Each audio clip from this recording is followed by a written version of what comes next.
You're listening to the CoolCLE Show. Hello, and welcome to the CoolCLE Show, brought to you by CoolCleveland.com, putting you in touch with cool events, people, news, and neighborhoods in the Cleveland region.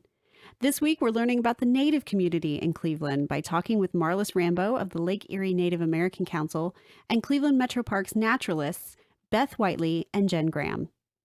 These organizations are partnering for this year's First People Day at Rocky River Nature Center on November 17th. It's an event that celebrates and educates on the history, art, dancing, and culture of our First Nations. Stay tuned. But first, here's some more events that I think should be on your calendar. The Ritz-Carlton Cleveland hosts an interactive exhibition of emerging and professional Northeast Ohio artists on November 15th. To purchase tickets, you can contact 216-902-5224. A panel discussion on refugees is taking place at the Cleveland Heights Lee Road Library branch on November 15th. It is led by representatives from local refugee service organizations Building Hope in the City, Us Together, and the Bhutanese community of Greater Cleveland. Panel members will delve into the refugee experience from fleeing to resettlement, followed by a Q&A session. A local trio of bands, The Permanents, Uptight Sugar, and the Sunrise Jones, are putting on a show at Stella's Music Club on East 9th Street on November 16th. It's an all-ages show, $5 at the door.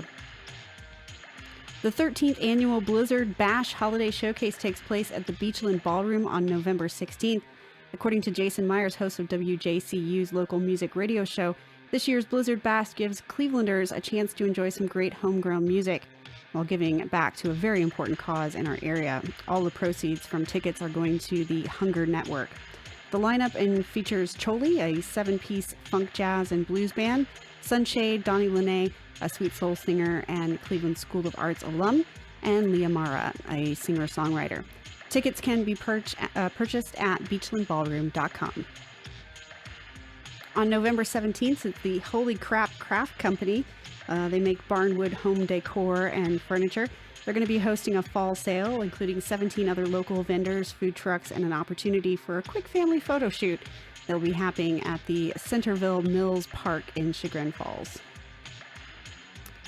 Also on November 17th, the Cleveland Botanical Garden is conducting a seasonal wreath workshop. You can check out www.cbgarden.org for more details and ticket pricing.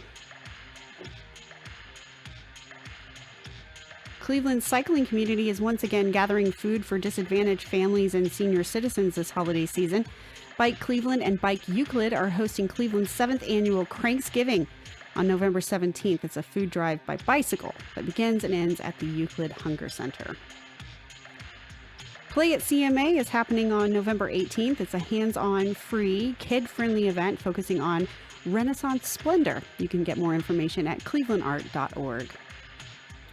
Nonprofit Tuesdays at Platform Beer Company benefits Junior Achievement of Greater Cleveland on November 20th.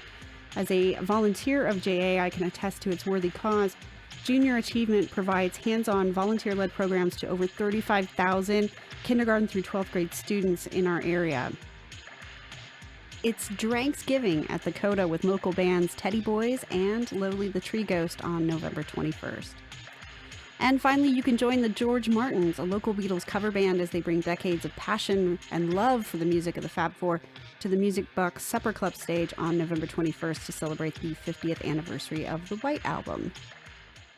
Now, before we speak to our special guests about First People Day on November 17th, we have some music from Michael Searching Bear, an Akron Canton musician, performer, and educator, as well as a full-time wood flute maker. He travels and educates on Native American culture and heritage through his music across the country. Michael is a proud member of the Eastern Cherokee tribe, and here's a track from him called Going Home.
That was local Native American musician and flute maker Michael Searching Bear with Going Home.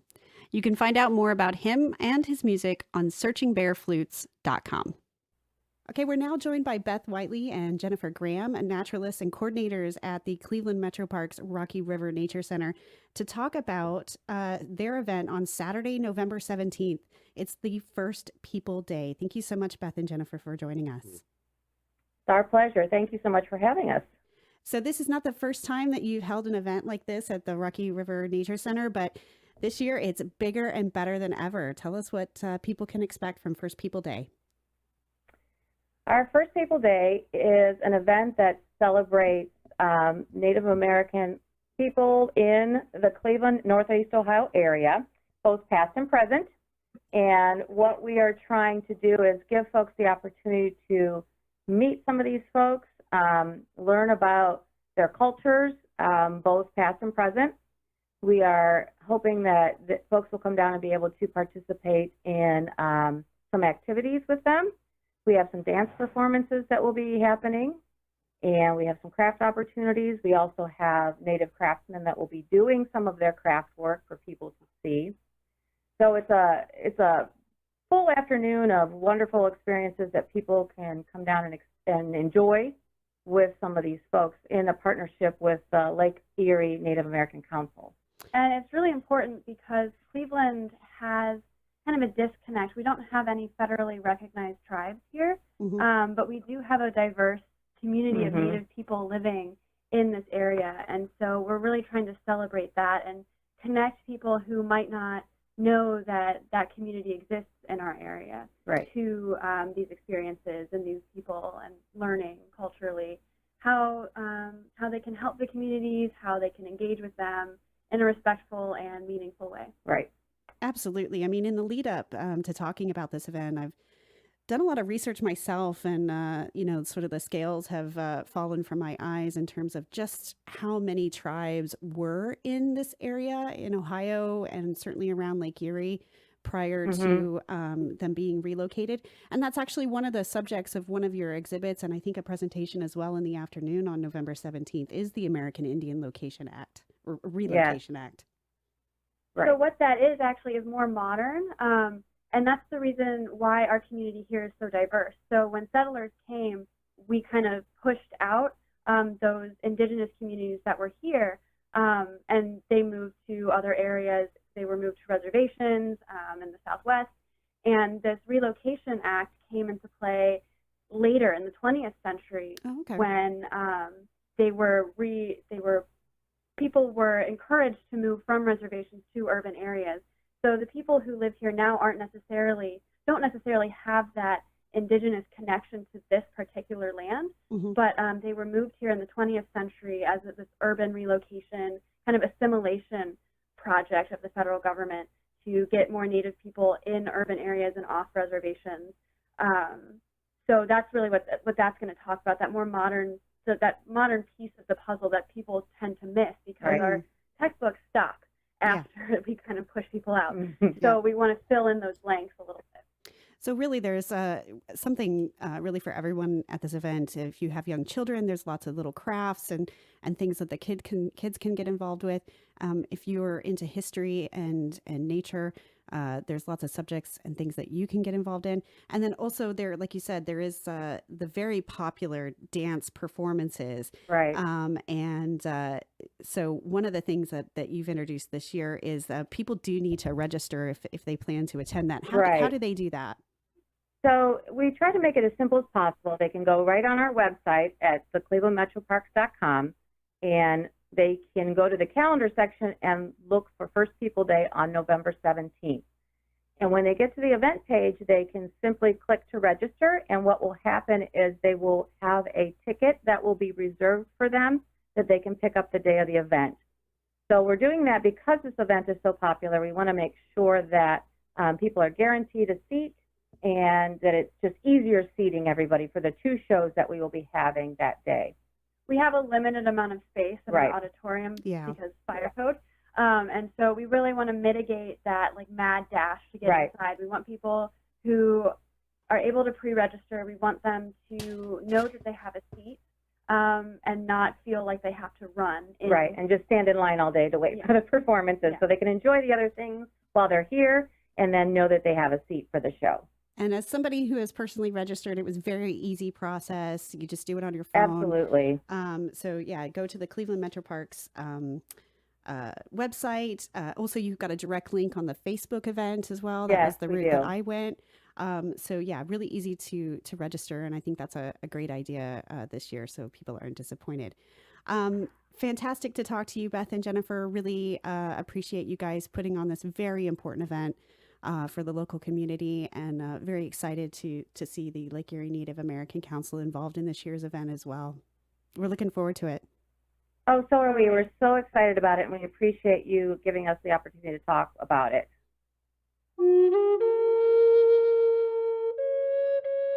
We're now talking to Marlys Rambeau from the Lake Erie Native American Council to learn more about what they do in our community and for the Native community here in the Cleveland area. Thank you so much, Marlys, for joining us. Thank you for having me, Juanita. I appreciate it. Now, when I first moved here, so I'm a Cleveland transplant, and when I first moved here, one of the first things that we did was attend one of your wasipis.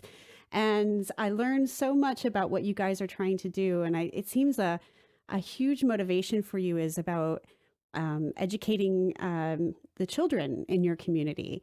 Why is that so important for the Lake Erie Native American Council? The Lake Erie Native American Council is here to help keep their cultural connections within our community and to pass on traditions, and just for the Native community to stay in touch with each other. Cleveland was a relocation city, and what that was a program by the federal government, and what they were basically doing was taking Natives off reservations, and they were sending them into big cities with the promises of job training and housing and things like that. And basically Cleveland was actually chosen because it's one of the cities that's furthest away from reservations out west. Some people made it, some people didn't. Some people went back to the reservation, some did manage to stay here and thrive, but they were scattered all over the city. So a lot of Natives that live in Cleveland don't have close ties with their relatives on the reservations anymore. So what we're doing, it's not specific to any one particular Native culture. It's a combination of various traditions, and it's about teaching the kids respect and self-pride and self-dignity. We live in Cleveland. We have that horrible, horrible image from the baseball team that our kids are fighting against every day. And we talked about this before. Then there's this whole other side of Caucasian culture that seems to want to be Native, even though they're not. And obviously there's been a very big news story with like Senator Elizabeth Warren, who kind of takes that kind of topic and it really skews it, and it blurs it for people. I mean, how do you guys deal with that sort of cultural appropriation? You know, that's something it's so very hard. It's such a struggle to understand because, okay, I come from, my mother is a Native, my father is non-Native. My father was French and Irish. And I, however, identify with my Native American side because that's how I was raised. My grandmother lived with us. She spoke Lakota. So she would, talk to my mother in Lakota. I really didn't. My grandmother, however, would not teach me the language because she was afraid. English was the way to go. She do not speak Lakota. So I lack in that. But I liken it to, okay, I do have French and Irish in me, but that doesn't mean I'm going to go busting into a fesh and demand that they let me participate. Right. Because I wasn't raised in that way. So I don't understand. I mean, you can have Native blood. A lot of people do have Native blood. Of course, yeah. And it's how you identify how you were raised. if you were raised in your culture. And people that, you know, like Elizabeth Warren, oh, I've got Native blood, and then they find out it's so minuscule an amount, and no tribe will even claim her. Because those DNA tests don't tell you what tribe you come from. They just merely say, okay, you're, you know, North American Indian, and that's it. It doesn't give you a tribal tie. And there was actually a TV newscaster that was claiming Cherokee heritage. Oh, I always heard my great grandma was Cherokee. And they did a DNA test, and lo and behold, no Cherokee heritage, no Native American heritage whatsoever. Yeah. So it's a lot of folklore that's in people's backgrounds, and unless you can back it up, it's really hard to accept. We do accept people that aren't, you know, that do their research and can show. And it's terrible, but we are the only race of people that have to prove our blood degree, like dogs. It's ridiculous that we have to do that, and it's created divides within communities because the federal government states that you have to have so much of a percentage of Native American blood to be enrolled in a tribe. And some tribes even put that extra threshold where you have to show that ancestral lineage. Is that correct as well? Exactly. Yeah. Yes, that's how my tribe is you have to, go back so many generations and prove that you're members of our, of my tribe, which I don't have a problem doing that. My mother resides on the reservation. She was born there. But for others, it may be more difficult. It's very difficult, yes, and it depends on how well tribal records were kept. So they may not even be, they don't feel a home in a Western Caucasian culture, and they don't find a home in their native culture either. So that can be very disheartening. But you said that you guys are a lot more open if people, want to participate and learn and share and support, then you guys are open to that? Yes, I mean, we're not going to deny anybody the opportunity to learn about their culture. We're not specific as to what cultures. Like I said, it's just kind of an overall blanket of, about respect and certain protocols and the way, you should handle yourself and what certain things mean. What other sort of activities is the Lake Erie Native American Council sort of spearheading in this area? Okay, what we do, I've always enjoyed working with the youth. So we always have holiday parties for our children and activities. So we just had our trunk or treat activity last weekend for the kids. We have the First Peoples Festival coming up. The day after that is our harvest dinner, and that's for our community to come together and share a huge meal, little pre-Thanksgiving, not celebrating Thanksgiving, we're celebrating the harvest. Right. So we do that. We've had a joint effort with the Jewish community last month or in September, where they had a harvest blessing celebration, and one of our community members went over there and celebrated with them and shared prayers from her tribe. And then the Jewish people worked with them, they shared theirs, and then they had some singing and dancing. We also have culture classes on Saturdays, and that's for not just for the youth, but it's for any natives that want to come and learn how to dance. We have a drum where we're trying to recruit more gentlemen to get on our drum. We're also working on teaching beadwork. Hopefully this particular session we're going to incorporate some women's teachings about ribbon skirts, and then we'll make some ribbon skirts for the ladies. We're going to also try to incorporate a moccasin making class, and that would entail the participants to do some research into their own tribe and get ideas for designs for moccasins. And we talk about funding, Marlys. So I really believe in your cause. I know you guys have to get a lot of grants and things like that to help fund these activities and to help your community. If anybody feels compelled and the story has sort of reached them, how could they help support you and your council? We're actually on Facebook, Lake Erie Native American Council, and we actually do have a PayPal button on that page where you can donate. It does say shop now. You're really not shopping for anything. If you can just drop a donation on there, that is fine, and it does get to us. We also have another page, Native Americans in Cleveland, which reaches, both the pages are intertwined, but they're separate, but they do connect people, and we do post on every page activities that Lake Erie Native American Council is doing, as well as articles that are relevant to the Native American community in Cleveland, as well as, nationwide and in Canada, because a lot of our natives are from Canada also. Yeah.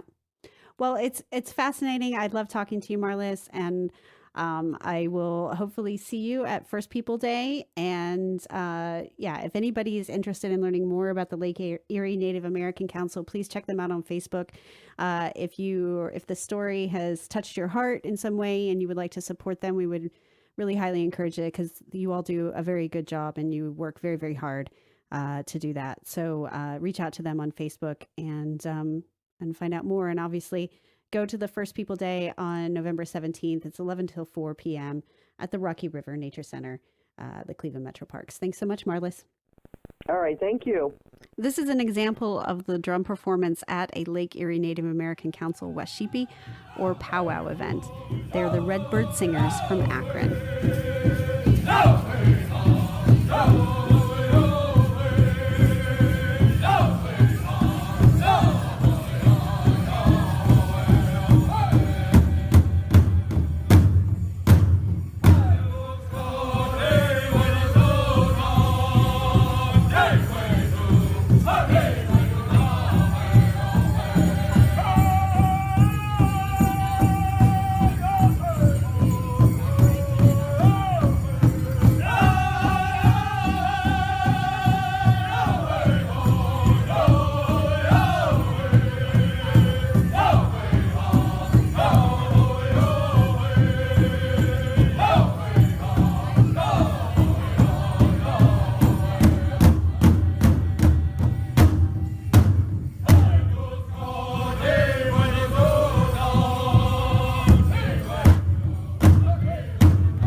First People Day at the Rocky River Nature Center on November 17th.